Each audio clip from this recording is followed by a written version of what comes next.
Hi there, hope you're having a good day and welcome back to another video. This one is about one of my favorite things to do, looking at other people's shoes. The real question is, what are Anyways, we should be exactly 1 month away from the tip-off of the NBA season, and preseason games are also coming up. So today we'll be looking at the best sneakers worn by NBA players during the off-season this year. Summertime is usually when players put in their work to get better and improve their game. Also, we tend to see a lot of players breaking out their new shoes during the off-season. In fact, we have a few of those big names on this list. And in case you're new here, we go over the on-feet performance of basketball shoes as well as other sneakers all the time. This month, I'm also uploading every single day. So lots of new shoes coming. Please consider subscribing if you haven't. And let's start with the first sneaker. At number 10 is Kevin Durant wearing his KD 15 in collaboration with Canadian producer Boy Wonder, who may be best known as the man behind Drake. Is KD dropping some music about his off-season drama? Who knows? Even though they look very simple, it's a really nice colorway in my opinion. Charcoal colored mesh, faded Nike swoosh that transitions from yellow to red, and a little bit of orange on there. A good mix of bright colors on the black base. This colorway should also be available on Nike, so you can easily cop. But I gotta say this once again, that if you're a wide footer, the KD 15 just may not be it for you. As KD has said, the 15 is the best of his signature line.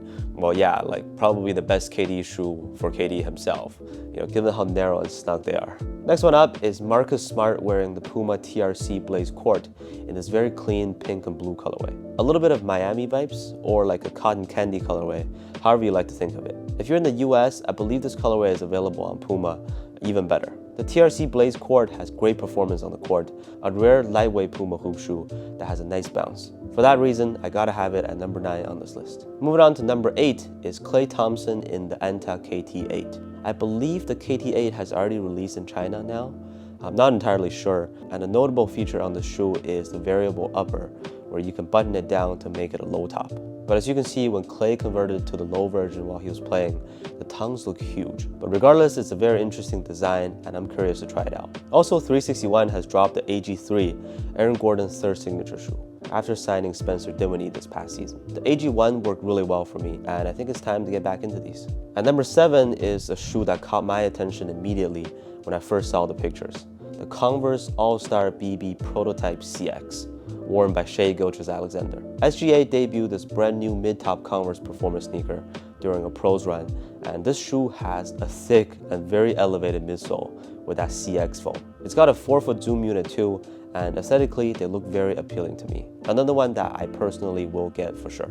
And the 6th spot belongs to one of my favorite shoes to play in this year, the New Balance 2 V2. This red colorway was worn by Dejounte Murray in his first photo shoot with the Atlanta Hawks, after he was traded there from the Spurs this offseason. It matches the Hawks jersey perfectly with the different shades of red, and if you look at the lateral side close up, I think there's some like flying hawks printed on the panel. I'm always down for a nice colorway of these, and luckily, just like the first two-way shoes, there should be plenty of more general releases to come. Like I said earlier, the top half of this list for the best off-season sneakers are mainly some really exciting signature shoe debuts. This summer, Steph wore his 10th shoe, the Under Armour, or Curry brand I should say, Curry 10. First in that throwback Warriors colorway, and then also the Sour Patch Kids version featured on the cover of Slam magazine. The Curry 7 Sour Patch Kids collab was a huge success, and I remember a lot of people did the manual mismatch of like one red shoe and one green shoe. This one has a blue color, but the mix of colors are on the middle of the textile upper. Very dope design. I'm just not that hyped for the shoe itself because we pretty much know what to expect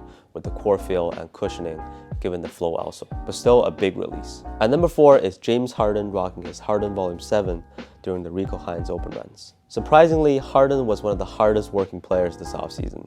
Started training in the gym early and lost some weight, it looks like. As you can see, they made some major changes from the Volume 5 and 6, but these guys should likely have a full-length boot setup as well. Just based on the release timeline, the Harden Volume 7 probably won't release until the start of next year, so we'll have to wait and see more information and details about them. Are you digging the throwback Adidas, almost T-Mac or D-Rose look? Let me know in the comments. Moving on to our top 3 now, At number 3, I have Jason Tatum wearing the Jordan 37 lows. So this was just like a few days ago actually, and the low top this time looks quite different from the regular Jordan 37s. A much lower cut, it looks like it has reduced weight, and if so, the low top will be finally somewhat different, which is a good thing. This black and white one with a pink lining looks really cool.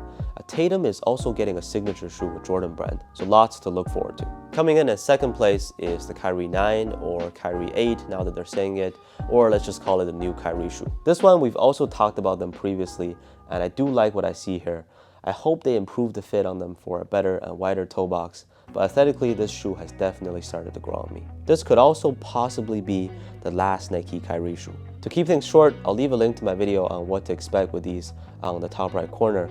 But yeah, one thing you can never expect is what goes on in Kyrie's mind or how they'll name the shoe. Kyrie 9, Kyrie 8, Kyrie Infinity, Kyrie Stupidity. At number 1, the best sneaker worn during this offseason to me was LeBron James in his LeBron 20. I'm sure you've seen him playing in this all pink or salmon colorway, and it's safe to say that this shoe caught many people's attention right from the start. By now, the official release is approaching, probably sometime in October, and some people have already got them early. Being the 20th signature shoe and a super rare low-top LeBron shoe, the LeBron 20 has at least made changes toward the positive side. Whether they do play like Kobe's or not, as many of you may ask, we'll have to wait and see, but the double swoosh design paired with the simple low cut, also a milestone number, the 20th shoe, that's enough for them to be on the top spot. So that's it for the top 10 best sneakers worn this offseason by NBA players.